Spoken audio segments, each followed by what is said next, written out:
I got a call from my agent. I was walking on Fifth Avenue in the 20s, and he said that Warren Beatty wanted to call me. And he said, I think it's about this movie he's been doing about Howard Hughes for a long time. And he'll be calling you. Can I give him your number?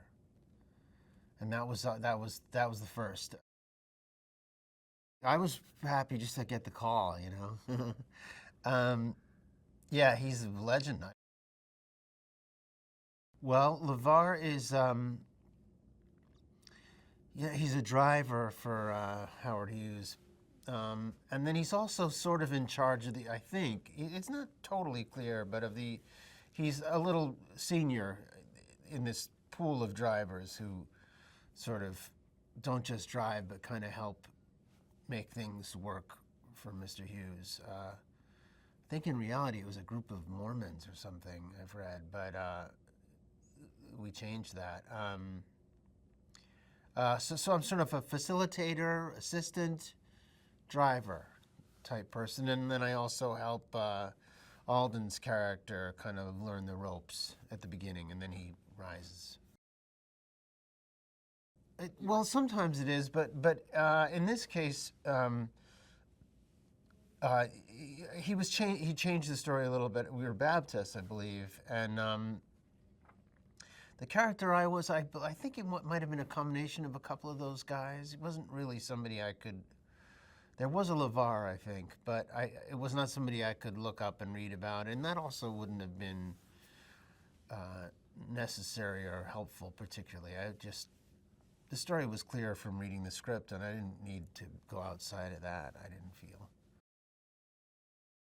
You know, I like Shampoo a lot for some reason. Like, that might be my favorite, but Reds, Bonnie and Clyde, you know, he has an amazing body of work and not so large.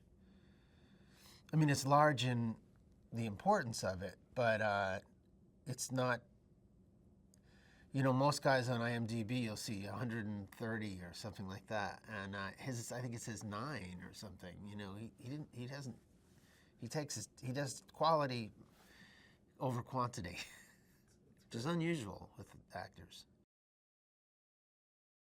Albert Wolski is yeah, he's he's one of the greats, and so smart and funny, and always frustrated because my character, you know, we wore a uniform basically, which is just a black suit and a black tie and a white shirt. So he was slightly limited with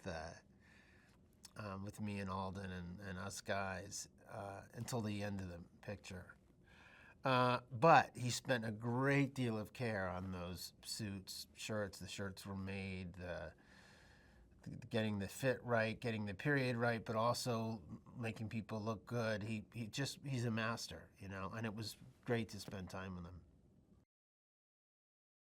I've only seen the movie alone, so I don't know if it's particularly funny, but I hope so. I felt that it would be, in that story, if I could be a little bit amusing, it would be good for everyone.